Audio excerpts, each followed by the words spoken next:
a saúde da coluna, né, e exercícios físicos. Esse que é o nosso tema hoje, né? E nós podemos fazer atividade física para nossa coluna, para prevenir problemas e também para tratar problemas, né? E dentro do tratamento, né, dos problemas, a gente divide na fase o paciente que está, aqueles pacientes, né? Pelo menos na minha visão de médico, até onde eu estudei, não faço acompanhamento certinho da fisioterapia, dos avanços atuais, de como está. Mas até então a gente dividiu esse paciente como aquele paciente que tinha o problema já crônico, que está estável, está tranquilo, vai fazer um tipo de atividade física. E aquele paciente que está com quadro agudo, né? Ele vai precisar de fazer geralmente uma atividade física um pouco mais específica, não é isso? E vamos falar um pouquinho agora desse paciente. Qual vocês preferem falar primeiro? O paciente que está no quadro crônico já estável, tranquilo, ou aquele que agudizou, que está no quadro agudo? Eu acho, vou falar o que eu acho. Eu acho que é mais didático a gente pegar, né, ele na fase aguda e desenvolvendo as condutas até progressivamente chegar numa fase crônica que já permite que a gente faça bastante coisa. Então, eu acho que didaticamente, para quem está acompanhando a gente, é melhor a gente falar progressivamente, né, do agudo até o crônico. Não sei. É o que eu falei há pouco. É o que eu falei há pouco. O paciente agudo, a gente vai poder ter a dosagem, né? Uma dose certa de série, de repetição, de carga. Então, a musculatura ela vai se adaptando àquele novo estímulo, né? Que ela vai sendo imposta. Sim, sim. O que acontece?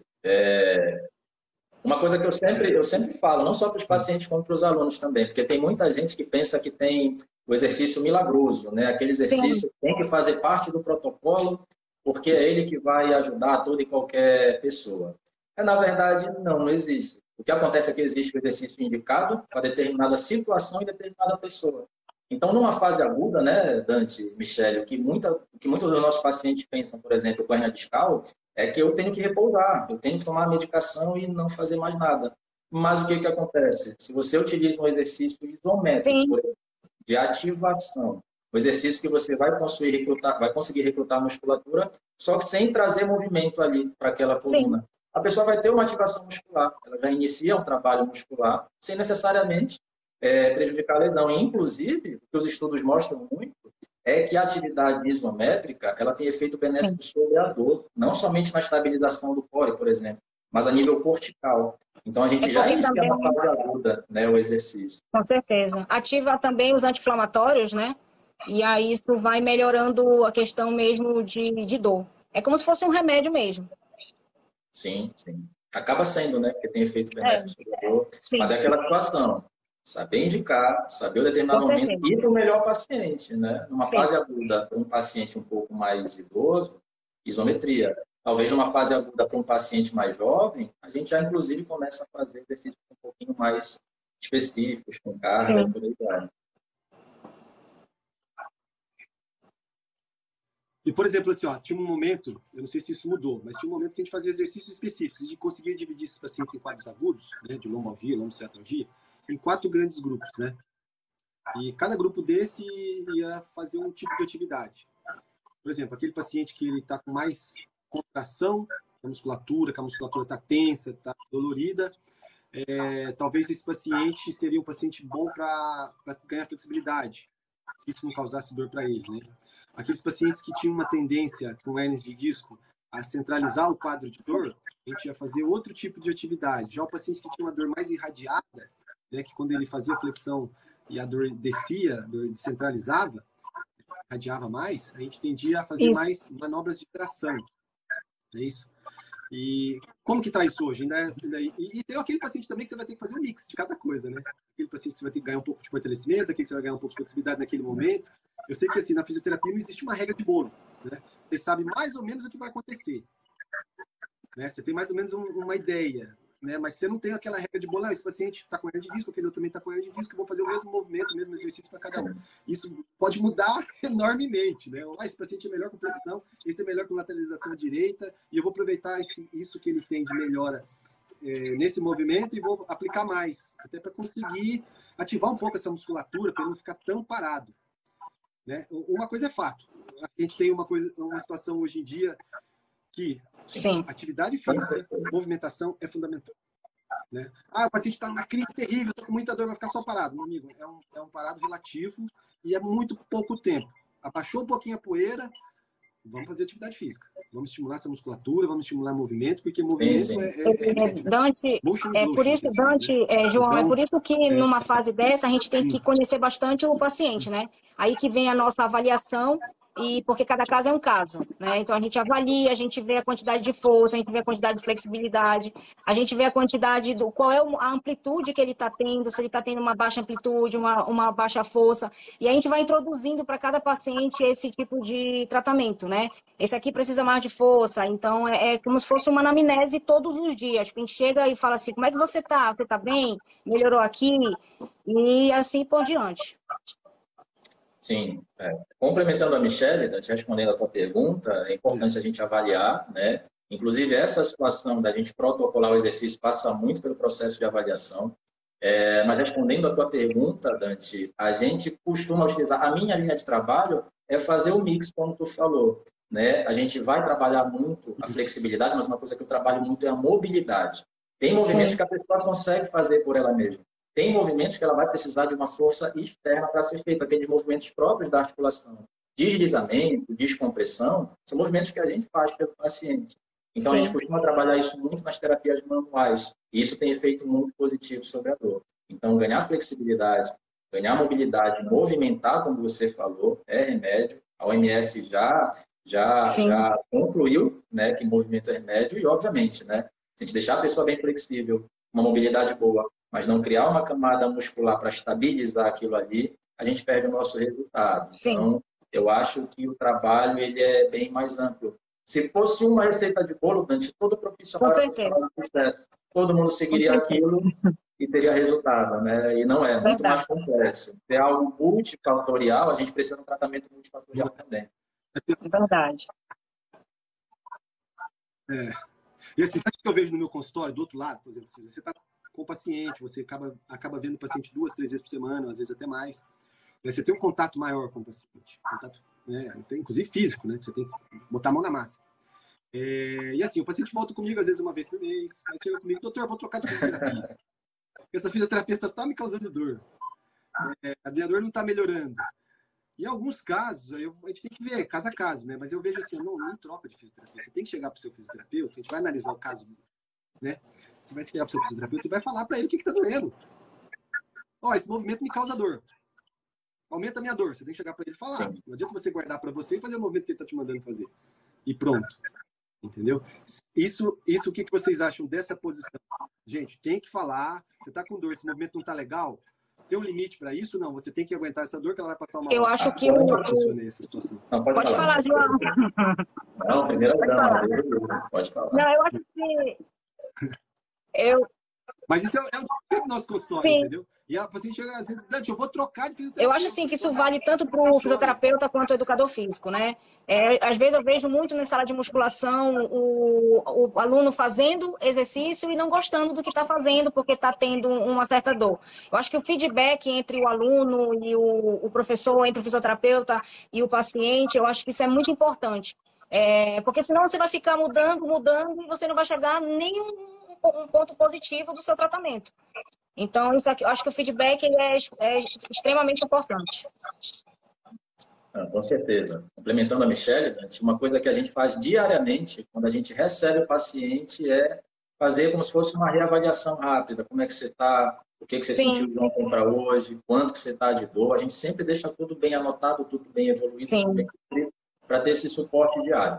Uma coisa que eu não faço de forma alguma, Dante, é dizer que não, está com dor, mas insiste porque tem que ser com dor. Não, a dor ela não é normal. Sim. O que a gente tem que conscientizar o nosso paciente é que a dor ela pode ser aceitável.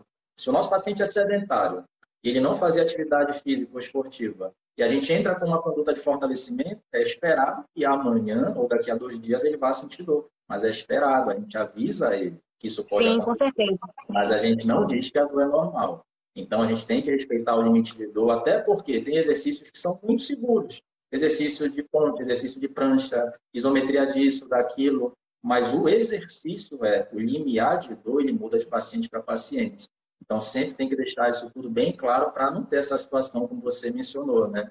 O paciente dizer que só sente dor e que quer trocar de fisioterapeuta. Porque assim, o que eu vejo? Por exemplo, assim, você sofreu junto com aquele paciente, ele não te deu feedback legal, e você aplicou várias técnicas nele, ou então ele começou a partir daquele momento a te trazer feedback, né? Ah, poxa, isso aqui me causa dor, esse movimento me causa dor, beleza. E aí você vai formando com isso erros e acertos, né? Um plano de tratamento para aquele paciente, entendeu? Isso pode mudar ao longo do desenvolvimento dele na fisioterapia, não é isso? E aí ele chegou nesse ponto e falou, não, agora eu vou trocar de fisioterapeuta. Pô, ele sofreu tanto, né? O fisioterapeuta sofreu tanto para acertar o tratamento dele. Aí quando acertou, o negócio chegou no clímax, que ia dar daqui para frente é só deslanchar, ia dar certo. Ele pega e troca de fisioterapeuta. Que vai chegar de novo daquela forma, errando, sem feedback. Ou seja, várias trocas, né? Eu não concordo muito com isso. Você começou, aposte, você confia na pessoa, uma pessoa boa, de formação, ele está tentando ser o melhor. Você tem que trazer o feedback para ele conseguir acertar seu plano. Às vezes é isso. É um ajustezinho pequeno que o fisioterapeuta faz, ou o educador físico faz, e aí o negócio deslancha. E a grande maioria dos pacientes que eu vejo no meu consultório, quando acontece isso, dá certo. Dá certo. E aí a gente fica muito satisfeito, o paciente também, e aí ele começa a acreditar, entendeu? Na técnica, ele começa a acreditar que realmente a atividade física é uma forma de tratamento dele, porque muita gente pensa que a atividade física é um luxo, né? Que é só lazer, é só luxo, só quem pode fazer, quem tá, né? Sei lá, e pode se desfrutar. Mas não é bem um remédio, né? É uma necessidade diária a atividade física, vamos dizer assim. É preconizado, na verdade, pela OMS um tratamento para várias desordens, entre elas a osteoartrose, as desordens vertebrais e afins. Então, assim, o movimento ele tem que ser inerente, a pessoa tem que ter como hábito. Eu sempre explico que, assim como você acorda, assim como você se alimenta, assim como você separa um tempo para conviver socialmente com as pessoas, você tem que separar um tempo para fazer atividade, seja ela física ou esportiva.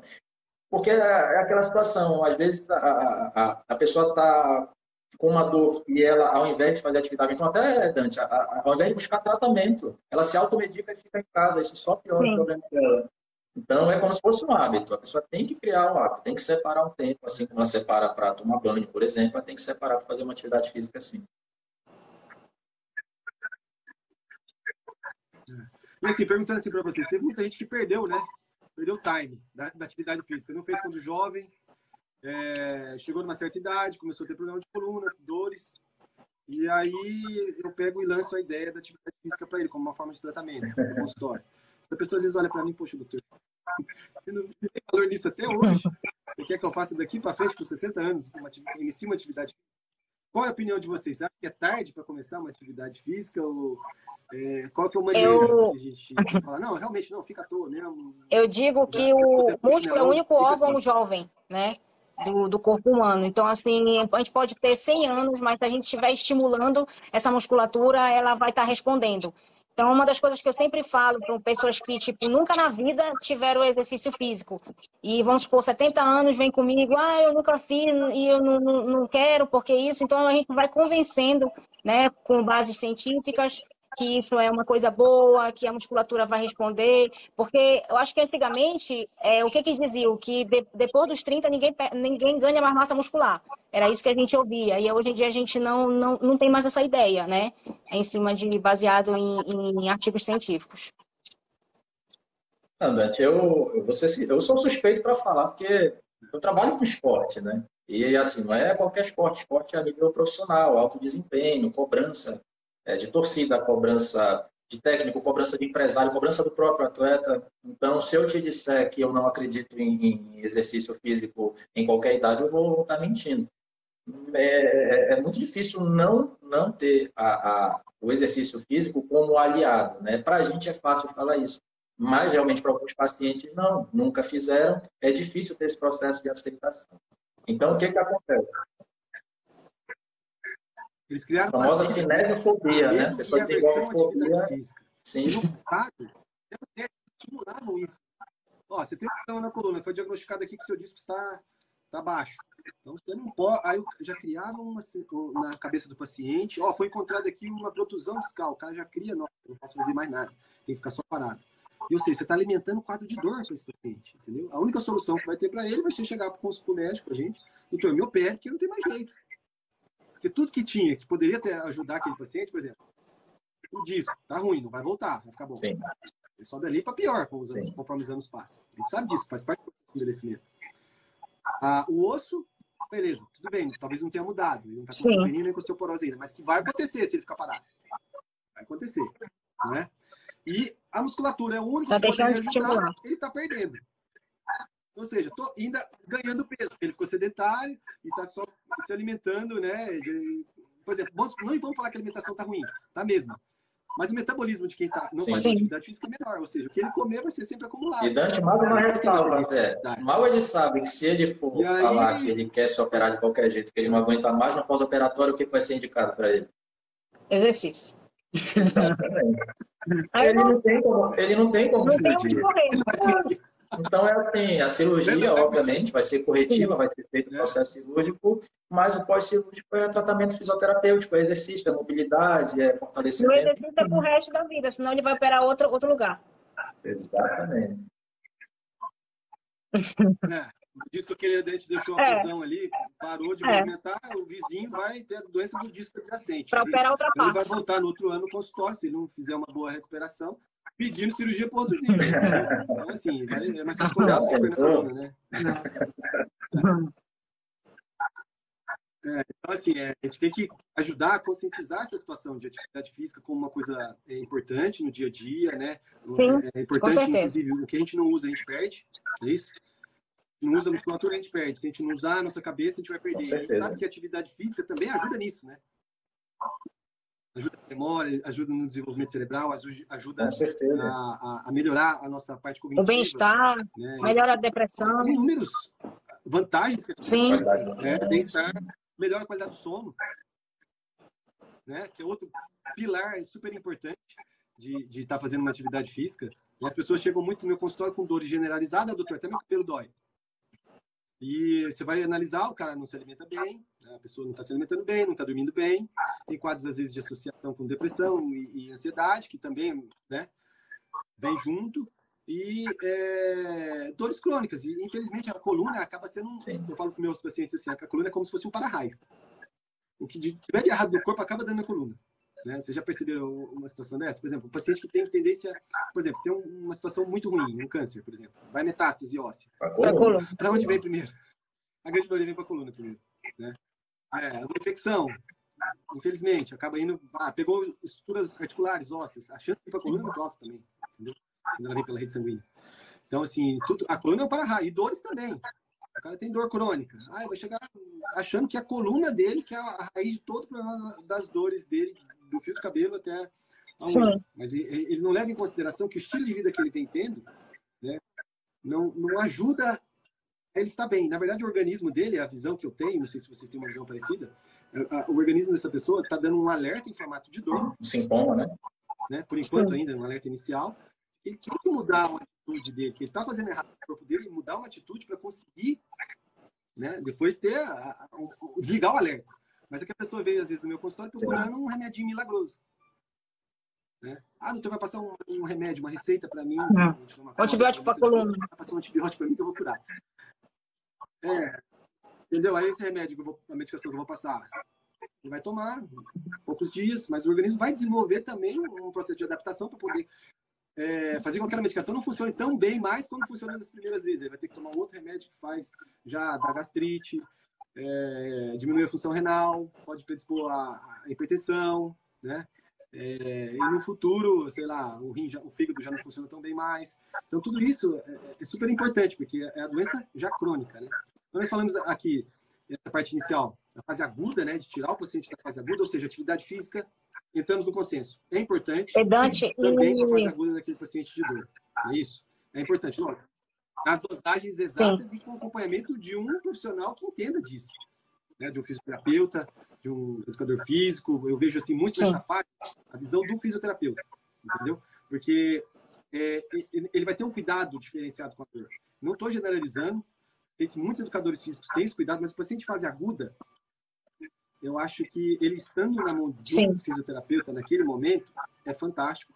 E depois que ele entrou naquela fase de platô, fase tranquila, vai ter uma dorzinha, mas é uma dorzinha, né, fácil de conviver, ele consegue ir para um educador físico para levar, né, a atividade física, ou pode ter também com o fisioterapeuta. Os dois têm essa possibilidade. Mas assim, e na fase crônica do negócio, né?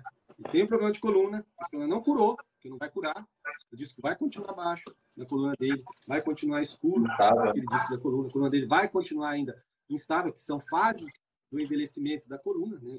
Da degeneração do disco e da articulação da coluna. E nessa fase, o que a gente faz para eu não sei se acontece com vocês, né, João, Dante, alguns pacientes chegam com vocês e falam assim mesmo, eu tenho essa dor há anos, ela me acompanha. Já comprei até um colchão de não sei quantos e nada melhora, aí já comprei isso. Aí a gente faz aquela pergunta, e o exercício físico? Eu não tenho tempo, mas esse colchão não presta. Aí a gente vai ter que direcionar, vai ter que conversar. Não sei se isso já aconteceu com vocês aí do... Sim. O paciente fala assim, vou comprar um colchão. Depois que o ortopedista vai dar nada aqui à noite, né? Então ele quer se tapear com essas coisas, com medicamentos que a gente vai passar. Lógico, tem o seu valor, medicamento. Não estou falando que não tem o valor. Tem o seu valor, tem o seu momento de usar. Mas a gente não pode usar aquilo como um apoio, uma muleta para sempre, né? A gente tem que mostrar independência para esse paciente. Né? Mostrar que ele pode fazer atividade física, que ele não pode ter medo e aversão a uma atividade física que ele teve um dia na vida, porque ele estava numa fase aguda. Não é isso? É uma fase difícil, né? Tem um pouco de psicólogo aí também, né? Inclusive, tem o modelo isso, biopsicossocial, né? Basicamente o que a gente considera. Tu tocaste num assunto muito interessante, né? Que muitas das pessoas vêm no teu consultório com alterações comportamentais, depressivo, ou então com uma certa ansiedade, com cognitivo alterado. E se a gente for pensar que ela pede para ti, como tu falou, né? Doutor, eu queria um anti-inflamatório, uma pílula, uma morfina, isso e aquilo, a gente considera como se ela fosse somente um problema biológico. Mas se a gente olhar o modelo biopsicossocial, será que ela não pode estar com problema familiar? Será que ela não pode estar somatizando algum problema no convívio social dela? Será que ela não está com alguma preocupação que todos nós temos, só que de uma forma catastrofizando um pouco mais? Então, se a gente achar que o ser humano é indivisível, a gente reduz o tratamento a uma esfera só, que é a biológica, e desconsidera que tem todo esse contexto psicossocial. Então, um dos motivos, na verdade, não um dos motivos, né? O que muitos dos artigos nos respaldam é que não é só a parte exercício, não é só a parte medicamentosa, e sim um trabalho mais multiprofissional. E eu tenho uma ressalva também, que além do exercício físico, Dante, a gente costuma fazer muito a famosa educação em saúde. Porque se das 23 horas do dia, né, 24 horas do dia, 1 hora do dia ele está na tua mão, ele está no consultório, então ele está na academia com a Michelle, 1 hora. As outras 23 horas do dia, se ele fizer tudo errado, o tratamento não flui.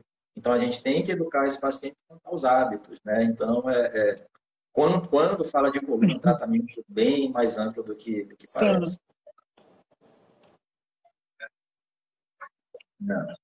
Realmente, o tratamento de coluna não é simples. Muitos dos colegas que fizeram ortopedia, eles já não querem especialidade de coluna, né, a subespecialidade de coluna, justamente porque é um pouco mais demandante, né? O paciente de coluna, você tem que examinar ele todo para entender o convívio dele, às vezes, como é que está a situação, que momento de vida ele está levando, né? Sim. Tomar uma decisão, até para indicar uma cirurgia, como é difícil. Operar, eu vejo assim, operar é mecânico, não é difícil, mas também indicar aquela cirurgia é mais difícil, né? E, assim, entender, o fisioterapeuta também tem que entender, o exame físico, eu acho a fisioterapia fantástica nisso, aprendi muito com os fisioterapeutas, justamente o exame físico, que a gente perdeu muito hoje, a gente faz uma ressonância, perde o raio-x, isso, perde aquilo, mas o exame físico que é colocado, o LINAT traz informações melhores que uma ressonância, melhores que um raio-x, e que são exames apenas complementares, é isso. E assim, o problema de coluna, a gente sabe que só cresce, né? Se a gente for analisar, 80% da população vai ter dor na coluna um dia na vida, ou vai ficar afastado do trabalho por causa disso, né? E quando ele realiza o exame, ele vai encontrar que ele tem problema. E aí o psicológico dele mudou. Como é que ele vai fazer uma atividade física dali para diante, já que ele encontrou que ele tem uma protusão discal, que ele tem um abolamento discal, que ele tem um nódulo de Slow, né? Que o pessoal fala tanto. Ou então tem um cisto de Tarlov na coluna. São situações que é normal de encontrar nos exames. Uma pessoa saudável, você vai encontrar tudo isso que eu falei, uma pessoa que não tem nenhum problema. Alguns deles são normais, como, por exemplo, eu tenho um cisto de Tarlov. Sim. É um câncer, não é visto dessa forma. Lógico, a gente tem que avaliar cada caso, mas nada disso. cisto uterino não é câncer. Ah, o cisto de Small, fazer um nódulo de Small, também não é câncer, não vai fazer nenhum problema naquele paciente, ele consegue levar uma vida normal. Abaulamento discal, protusão discal, faz parte do processo de envelhecimento daquela coluna. E também não vai arruinar a vida dele, não quer dizer que ele vai precisar de uma cirurgia ou vai ter que ficar vivendo uma vida sedentária dali em diante, né? E o que a gente sabe é que é o seguinte, é que 20% da população, né, esse é um dado, 20% da população E não tem sabe. hernia de disco. Exatamente. Não sabe. Não faz exame, não sabe. Assintomático. Então, assintomático. 20% formou uma hernia de disco e é totalmente assintomático. Né? E ele continua levando a vida, fazendo atividade física e levando uma vida normal. E a gente consegue perceber que aquele paciente que é mais sedentário, uma hernia pequena, uma produçãozinha, ele consegue sentir mais. Né? Ele vem reclamando mais de dor, vem mais as consultas médicas para poder ver aquilo, e acaba somatizando bastante. Somatiza muito. Piorando o quadro dele, porque ele vai criando aquela situação de medo e aversão às atividades físicas. Né? Então, assim, desse paciente crônico, o que chega para a gente, o que indicar? Né? Qual exercício para começar? Tem uma pergunta aqui que qual o melhor exercício? Melhor não. Como eu iniciei essa nossa live falando, existe o exercício mais indicado para determinada situação, para determinada fase da lesão. Como a gente está falando de fase crônica, denota que a pessoa já não tenha uma dor mais tão alta, uma dor um pouco mais diminuta, e que a gente já possa, né, ter uma gama maior de exercícios. Dante, eu sempre dou predileção, tá, para os exercícios de forma progressiva. Então, eu vou, tá, num raciocínio didático, eu vou pela isometria. Da isometria, eu aumento o tempo, por exemplo, de segundos, de 20 para 30 segundos, os estudos preconizam 30. E aí, quando eu percebo que eu posso evoluir, eu já evoluo para exercício com carga, mas eu sempre gosto de fazer muitos exercícios funcionais, Dante. Vou te dar um exemplo. No clube que eu atuo, que você sabe qual é, a gente sabe que se a gente for fazer aquela, agora lá, prancha isométrica e deixar o meu atleta 1 minuto, ele vai conseguir ficar. Mas as demandas do futebol, elas envolvem muito giro de tronco para poder chutar, muito giro de tronco para ter que mudar de direção. Então, eu faço um exercício mais voltado, porque ele vai desenvolver em campo, que são os exercícios de core com giro de tronco, botando instabilidade, botando, de repente, uma superfície instável, resistências elásticas, entendeu? Para ele não fazer somente a parte isométrica, para ele fazer algo que ele vai desenvolver no campo. Então, é como eu te falei, nessa parte crônica, não é o melhor exercício. É o exercício que é melhor aplicado também para a demanda do paciente. Isso aí a gente só vai entender avaliando.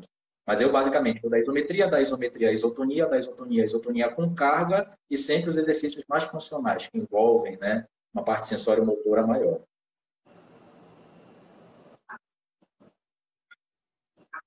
Então, assim, deixa eu só para ver se eu entendi. O paciente, então, ele precisa de fazer uma atividade física. Ele já está na fase crônica dele, ele chega para mim, doutor, eu tenho que fazer pilates? Eu tenho que fazer, sei lá, musculação terapêutica? O que eu faço? Geralmente eu falo assim para o paciente, tem que ver o que você gosta de fazer. Né? E dentro daquilo, pegar um profissional que vai te orientar a desenvolver bem aquela atividade que você pretende fazer. E às vezes a pessoa quer que eu fale, não, você vai poder jogar futebol, você vai poder jogar basquete, vôlei. Sim. Eu tenho bastante dificuldade em falar isso. Você pode jogar futebol, mas eu tenho dificuldade também em criar um monstro, né? E falar que ele não pode. Porque aí realmente o cara não vai fazer nada mais. E aí a condição dele realmente vai piorar. Dosar isso não é fácil, né? Vocês devem ter dificuldade também nisso aí. Mesmo fazendo isso direitinho, seguindo os passos. Mobilidade. Mas a gente sabe o quê? A gente tem que aplicar mobilidade, flexibilidade, né? E força. Não é isso? Manter esses três pilares para os exercícios já na parte crônica, eu acho que é válido, né? Agora, o que ele vai fazer? Vai ser um futebol, vai ser um basquete, vai ser um vôlei? Bem, a gente tem que esperar um pouquinho até chegar no exercício mais intenso, né? Mais extenuante, mais com carga inicial, com mais impacto. Eu acho que isso é uma verdade, né? Tem que esperar um pouco para chegar numa atividade física mais intensa. Né? E preparar o corpo dele para aquilo. Porque senão ele pode sofrer as consequências, né? Por exemplo, chega o paciente, às vezes, no meu consultório, eu vou testar como é que está a musculatura central dele, a musculatura do core, vamos dizer assim. A gente testa e vê, poxa, a musculatura é super fraca, mas você vai ver o cara tem uma panturrilha boa, o cara tem um bíceps bom, um tríceps bom, mas o core, ele tá com dor. Eu falei assim, poxa, tá fácil de resolver seu problema. Eu já encontrei aqui. A musculatura central sua não tá batendo, não tá de acordo, não tá equilibrado com a musculatura periférica. Você tá fazendo muito exercício periférico e tá deixando a parte central. O que, o contrário, a gente tem que ser realizado. A gente tem que preparar né? Com O certeza ali, absoluta. Até porque o depois trabalhar na CORE, periferia, não é isso? isso aí, os estudos de Paul Rogers mostram bastante isso. Se o CORE estiver bem trabalhado, ele funciona como prevenção de lesões para membros superiores e inferiores. Porque ele é É o recrutado que primeiro, eu, ele é ativado primeiro. Então, se ele estiver bem, você previne lesão até das extremidades. Então, começa no centro para poder trabalhar as extremidades. é o que eu volto a falar, que muitas pessoas chegam na academia Olha ou então só. no consultório e aí, eu quero trabalhar perna e braço, e esquece do core, né? Aí trabalha muito exercícios em máquina, que não tem uma ativação, né, da musculatura paravertebral. Então, os pesos livres, eu gosto muito dos pesos livres, né? Eu acho que o peso livre, ele, por estar com uma carga progressiva, né, com uma dose de carga, de repetição, de intervalo, você tem a gravidade em cima. Então, você acaba tendo que contrair o abdômen para poder executar. E isso estimula muito mais o core. Com certeza. Olha só. E, assim, bem, falamos do paciente na fase aguda, né? Falamos do paciente do crônico, né? Vai manter uma atividade física, ele tem que escolher uma atividade física. Geralmente, ele pensa assim, eu vou fazer atividade física, sei lá, uma semana, um mês, pronto. Ele viu a minha dor, acabou a atividade física. O dia a dia, o mundo é contra a gente fazer uma atividade física, né? O dia a dia, o estresse, a família, às vezes, a atenção...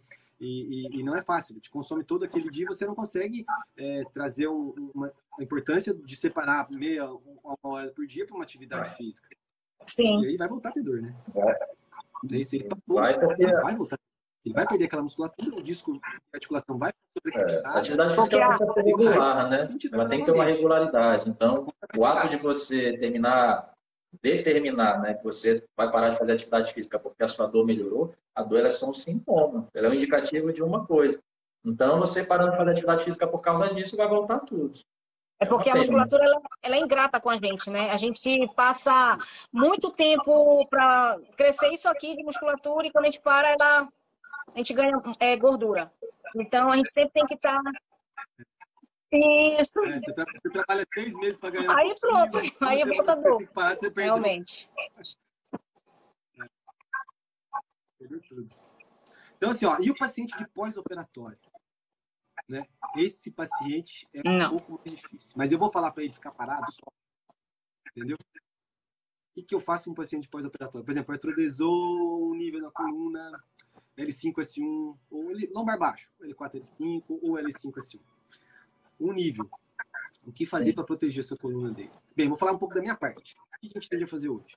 A gente tende a fazer, se tem que fazer uma artrodese, atender uma artrodese menos agressiva, principalmente para a musculatura. Né? Uma artrodese minimamente invasiva, porque ele vai ter condições de ter um retorno mais rápido das atividades dele, além de ter um sangramento menor, além de não machucar a musculatura da coluna. Porque a gente sabe que entre uma vértebra e outra a distância é muito pequena.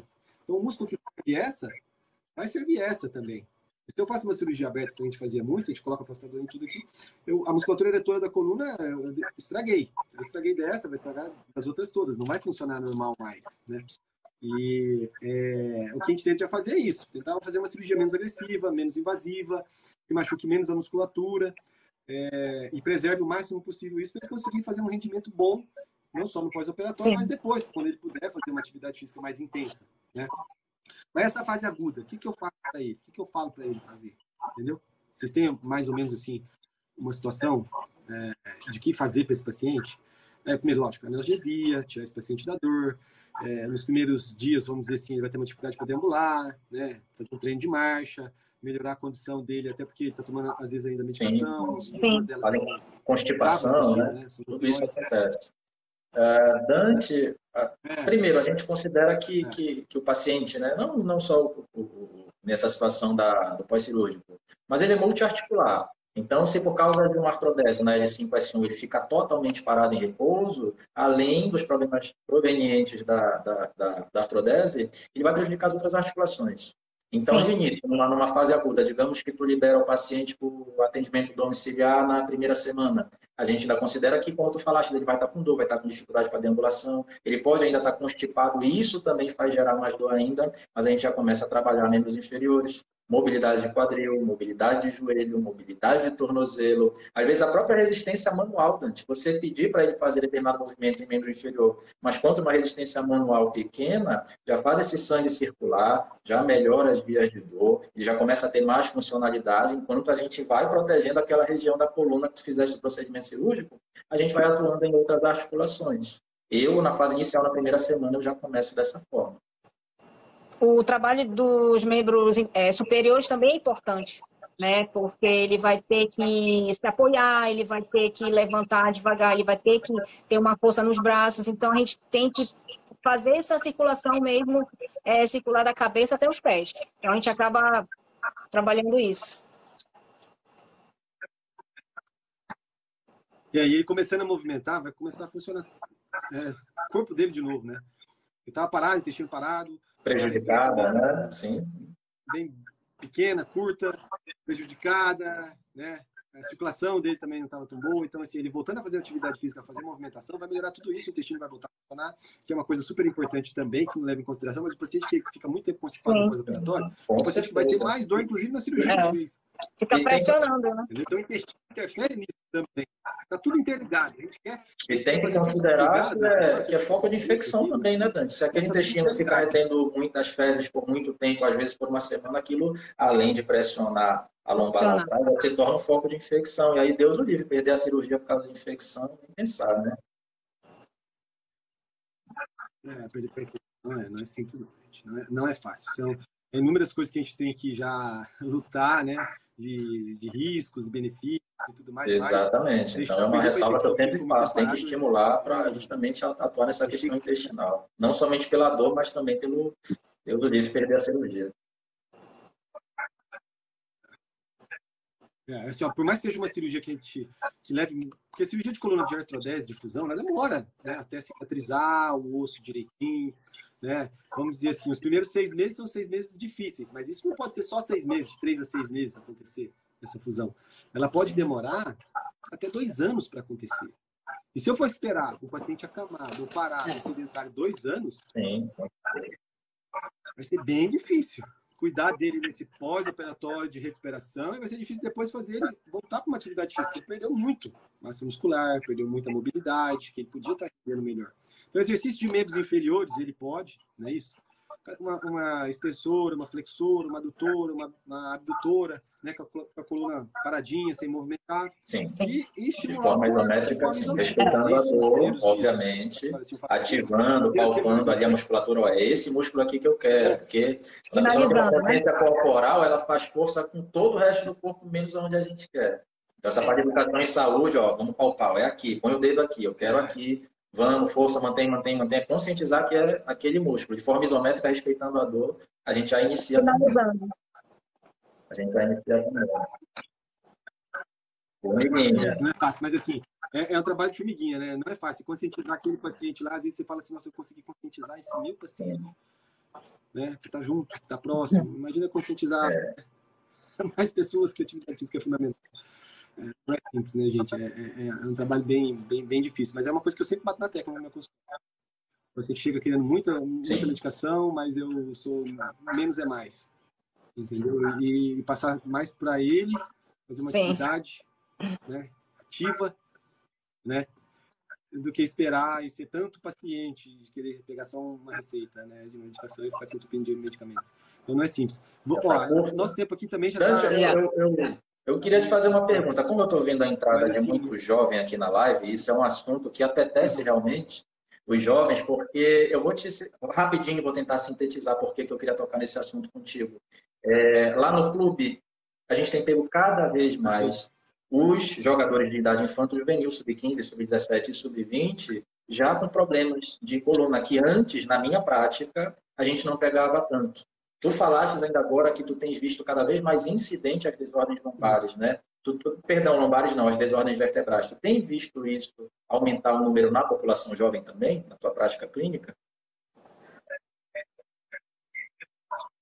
Olha, eu acredito que assim, os meios diagnósticos nos permitem hoje conseguir diagnosticar coisas que a gente não diagnosticava antes, né? Então, protusões discais, degenerações precoces. A gente sabe que a nossa coluna ela pode começar a envelhecer o disco, ele pode começar a perder a altura, começar a desidratar, em alguns casos, com 15 anos de idade.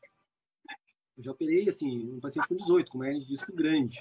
Então, acho que a gente tenta evitar o máximo possível de fazer uma situação, de levar um paciente desse para uma cirurgia. Não porque ele é jovem.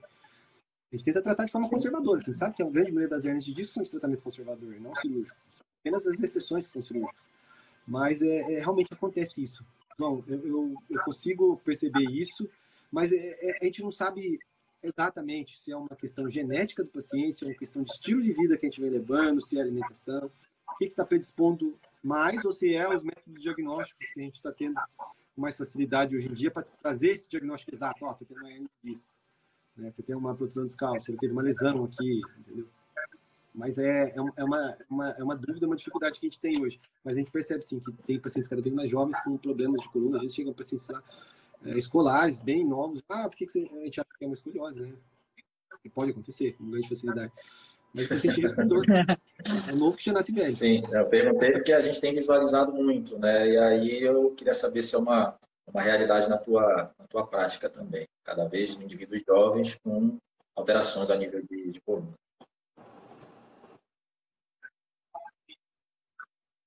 Tem uma pergunta aqui, que é normal o paciente sentir dor durante quanto tempo após uma artrodese aberta? Bem, uma artrodese aberta pode sentir dor e incômodo até por 2 anos, mas a gente sabe que a atividade, vamos falar da atividade física, que é o nosso tema hoje, atividade física, o paciente trazendo isso para ele, como a função dele, esperando menos que os outros façam isso para ele, né, que faça uma medicação, que faça ele movimentos passivos, que ele faça mais, esse paciente vai sentir menos dor e o período de recuperação dele vai ser melhor e as dores dele no pós-operatório será menor. Mas o período de cicatrização do osso, ele depende de inflamação. Se o não inflama, não cicatriza. Então, é uma inflamação que vai ter dor, mas ela é uma dor de bem, porque ela vai cicatrizar com o tempo aquela artrodese que foi realizada.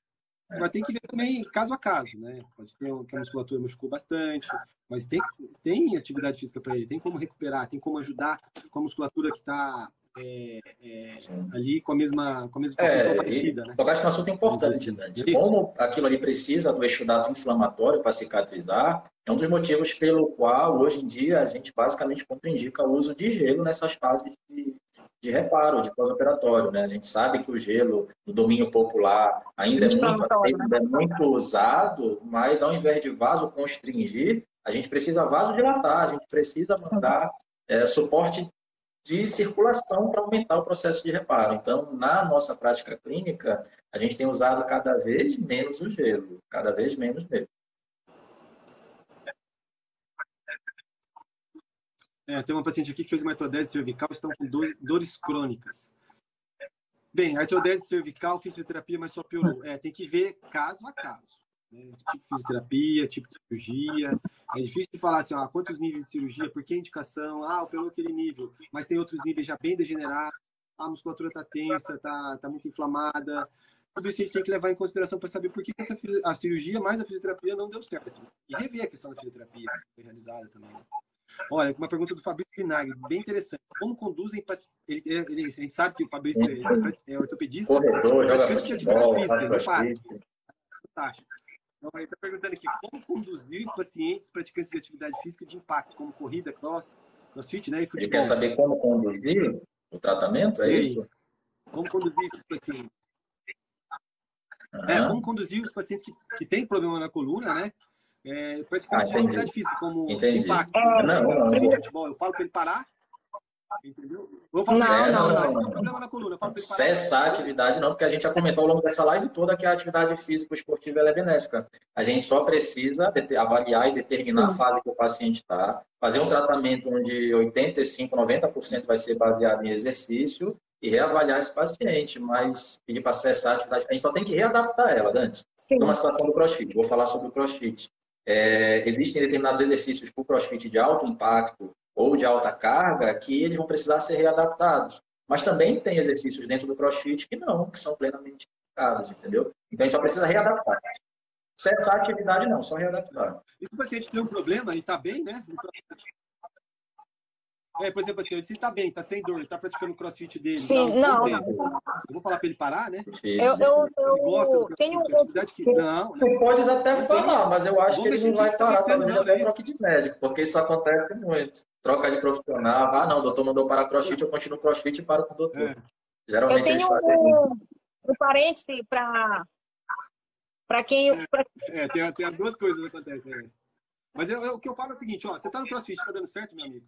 Tá sem dor, você já faz um bom tempo, você sabe os seus limites, já Continua. entendeu direitinho, tudo isso, o negócio tá estável. Não vou mexer, deixa o seu CrossFit, isso que te traz motivação de sair de casa para fazer uma atividade física todo dia, meu amigo, mantenha, né? Eu geralmente não falo, não desaconselho ele parar, não. Mas lógico, agora o paciente está com dor, o CrossFit está causando dor para ele, está causando problemas, porque o CrossFit ele tenta levar o paciente, às vezes o cliente lá é exaustão, né? Ah, fazer 30 burpees. Bem, você faz 15 direitinho, os outros 15 você só está fazendo porque todo mundo está fazendo. Tá fazendo Eu errado. Complicado. Eu tenho um parêntese falar do CrossFit, né? Entendeu? Porque é assim, o CrossFit ele é um esporte, né? Você tenta chegar ao máximo do seu limite, né? No agachamento, numa barra. Então eu digo que pessoas que são praticantes do CrossFit, elas têm que fazer um reforço muscular aliado a isso, né? Uma musculação mais pontual, uma musculação que vá trabalhar mais um pouco um exercício de mobilidade, um exercício de articulação, para que ele possa seguir em frente e não ter tanta lesão no CrossFit como a gente tem.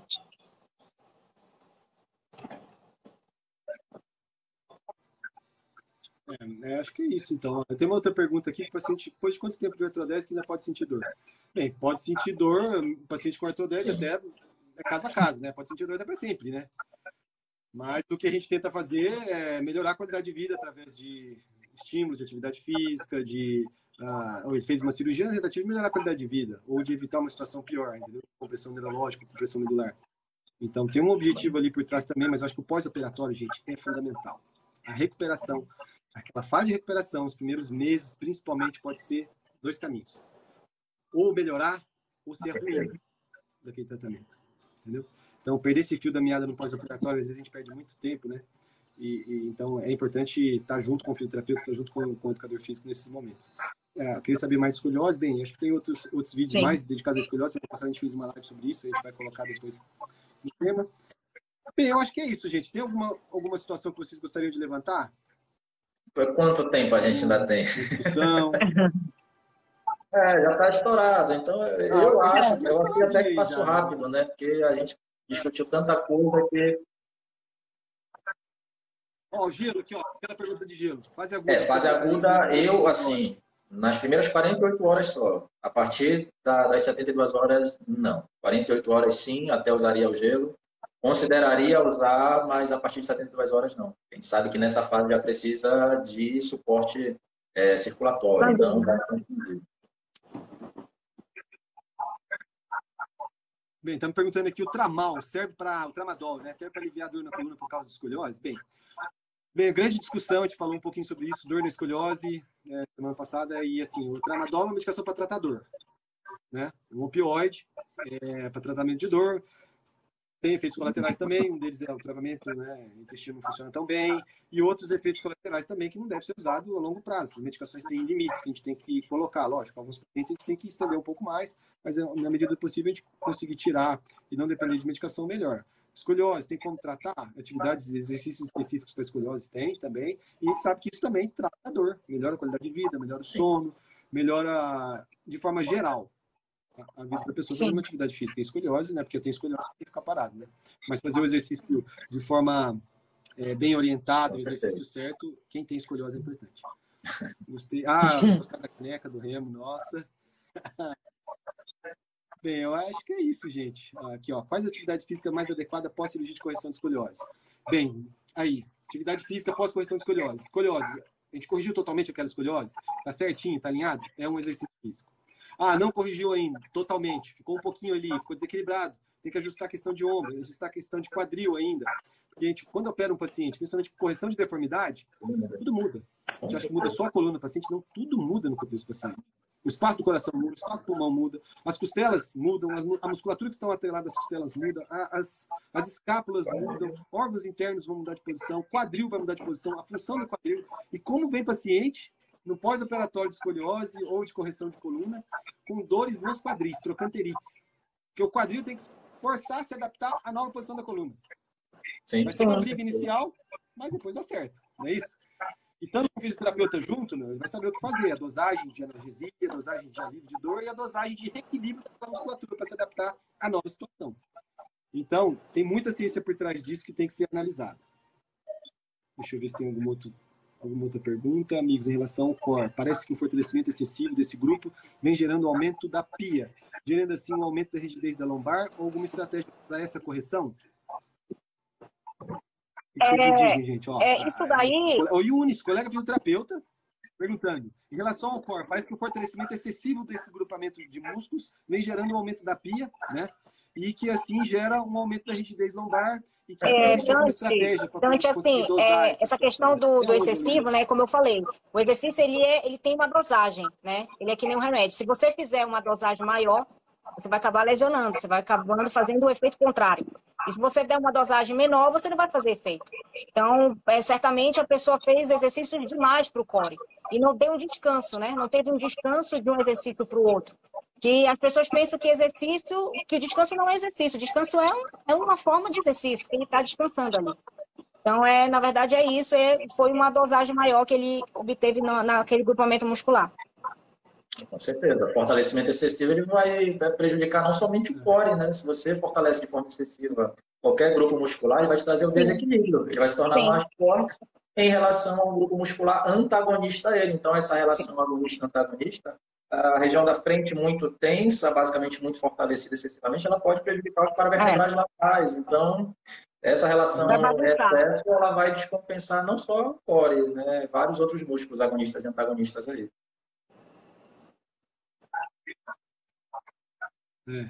A Shirley está mandando aqui, ó, que a Tainá fez 1 mês de operada de escoliose, lógico, a escoliose da filha dela, a Tainá, é uma escoliose seletiva, torácica. A cervical, a coluna torácica não tem tanta mobilidade quanto a coluna lombar. Quando é na torácica, vamos dizer assim, a escoliose mais simples, né? Uma seletiva torácica. Olha só. E com um mês ela estava analisando, realmente. Ela mandou um vídeo para mim que eu falei... Eu fiquei horrorizado, eu fiquei com medo. O parafuso vai cair, vai quebrar. E a gente tem muito medo, realmente. Mas assim, ela evoluiu super bem. E ela é fantástica. Ela faz atividade física hoje, educadora física. E legal, aula de fazer atividade física mesmo, de dança, né? Vamos ver aqui. Parte importantíssima para educar, orientar e evitar nocivos clínicos. Perfeito. Bem, as contraindicações no pós-imediato.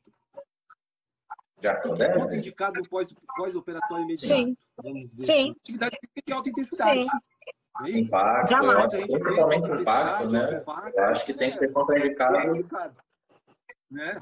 E movimentos que tentem acentuar flexão, extensão de coluna lombar. Ah, mas eu peguei só L4 e L5, as outras estão movimentando, eu vou movimentar elas. Meu amigo, você não consegue ter a noção que você vai movimentar só as outras. E 4, 5 não vai mexer. Porque senão é ruim na cirurgia.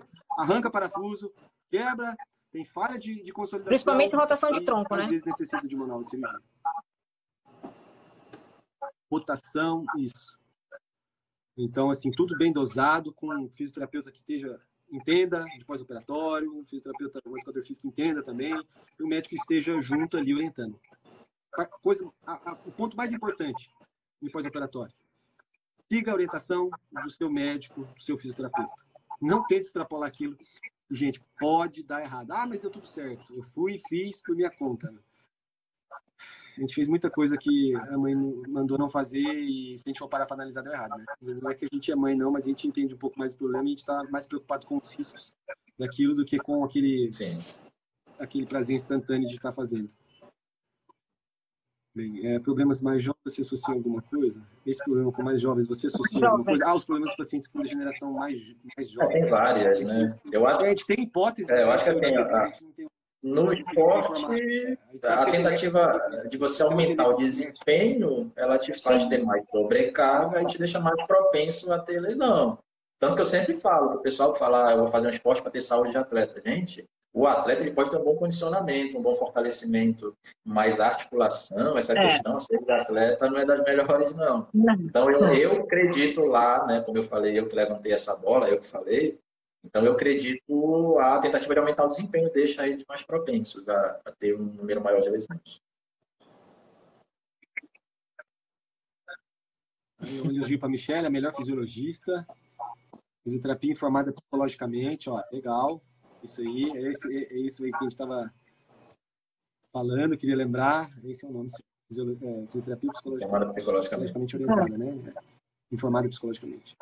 Estou em dor lombar 10 dias devido a hernia de disco que sai do hospital com dor, coluna torta. Bem, a fase aguda, né? O paciente com fase aguda, está até com escoliose antálgica, acontece bastante.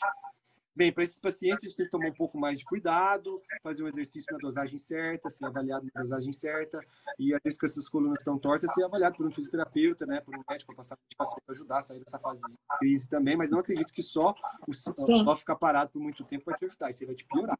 Então, a dosagem de medicação e fazer uma atividade física orientada, às vezes os exercícios específicos são mais adequados para esse paciente, às vezes uma aula de tração, tem que ver naqueles grandes quatro grupos, né? Não é isso?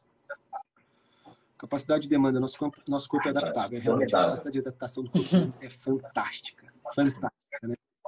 A gente dá carga ao corpo se adapta. A gente dá carga para o músculo e se hipertrofia. A gente dá resistência e adquire resistência e por aí vai. Com certeza. Tem um ponto aqui que é interessante. Sim, mas assim, o osso também, né? Acompanha o músculo. Né? Paciente com osteoporose. Às vezes o paciente com osteoporose, uma senhorinha chega no consultório, pós-menopausa, osteoporose primária, fala, tem que fazer atividade física também. Vou só para hidroginástica. Eu falo para ela, tem baixo impacto, né? Se tem baixo impacto. E aí ela não está dando. O outro é um tecido resistente, não é isso? Tem que estar atenção para criar massa óssea, né? O osso é um tecido vivo, então se você não dá carga para ele, ao invés dele se remodelar para mais, ele se remodela para menos, ele reabsorve esse ósseo. E aí da osteopenia já vai para a osteoporose. Não, então, osteoporose é peso, é carga, é impacto dosado, mas ainda assim impacto. A água não vai trazer isso, infelizmente. Não. Hidroginástica. Por muitos anos, passamos prescrevendo hidroginástica para paciente com osteoporose, achando que a gente estava fazendo não é isso? Os estudos demonstrando que a gente está, infelizmente, fazendo errado. Medicina é uma ciência transitória, não tem jeito. Bem, eu acho que isso. Orientações como ir ao banheiro, levantar, se vestir, realmente, isso aí não é fácil. Principalmente no pós-operatório, ou paciente com fase aguda. Se levantar, se movimentar, se cuidar do paciente, abaixar para colocar uma calça, às vezes é uma tarefa extremamente difícil um paciente em crise, né? Aqui, um abraço. João, te vejo no NER, irmão, aqui. Irmãozão no NER. Michele, prazer conhecer. Pô, mandou perguntas excelentes aqui pra gente, bem pertinentes. Quanto tempo depois da cirurgia de escoliose posso usar mochila nas costas? Ai. Caso a caso. Tem que ir com o médico, pegar a orientação dele. Essa questão da mochila nas costas é um tema à parte. Já com o paciente, não pós-operatório de escoliose. Imagina pós-operatório de escoliose. Então tem que ver peso de mochila, como usar essa mochila, nada de usar só de um lado, né? Usar só uma alça. E saber colocar um peso maior no compartimento certo, aquele compartimento mais próximo das costas. E ver se essa mochila também não está começando a forçar as articulações inferiores, porque às vezes a paciente tem que colocar o corpo para frente para colocar uma mochila muito pesada. E ter um certo equilíbrio. Então, tudo isso tem que ser avaliado com o fisioterapeuta ou com o médico, né? Aqui o Yunis dando um excelente, obrigado pela participação. Estudos mostrando hidroginástica para shift persistente. Algum comentário? Tem estudos saindo mostrando que hidroginástica para lateral shift persistente. Não, para lateral shift, como eu falo, não é a minha. Eu não costumo atuar na hidro, eu não costumo prescrever hidro. A minha área é muito mais a parte de carga, impacto, né? Cinesioterapia propriamente dita do que hidro. Então, eu não recomendo. Eu também não recomendo.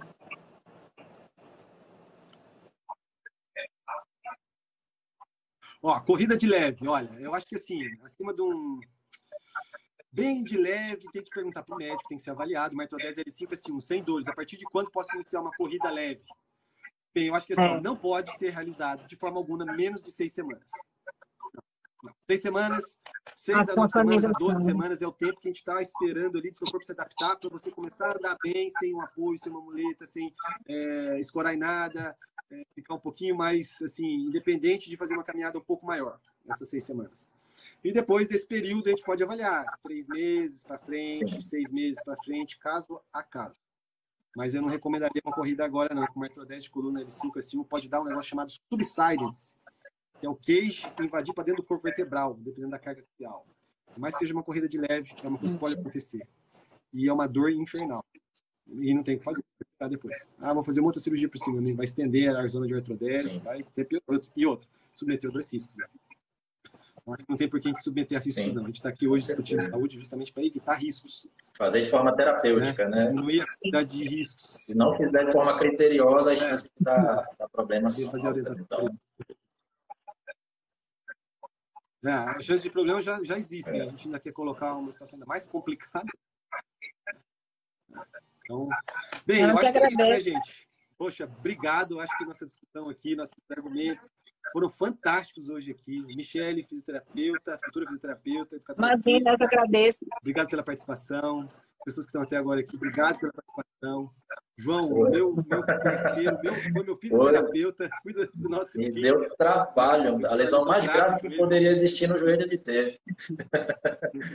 Mas deu tudo certo, né, meu amigo? Graças a Deus deu tudo certo. Meu colega de sala no mestrado, tem isso. Meu colega de sala. E o engraçado é que a gente só se encontra agora desse jeito, né? Agora que a gente não está mais em aula, só nesses momentos assim, de discussão de ciência. Que é bacana também, né? Eu acho que a live nossa realmente foi bem legal, foi maravilhosa. E eu agradeço vocês que apresentaram bastante aqui nossa live. Obrigado pelo interesse de boa todos. Noite. Obrigado. Tchau, tchau. Boa noite, Boa noite a todos. Tchau, boa Obrigado, noite. gente. Tchau, pessoal.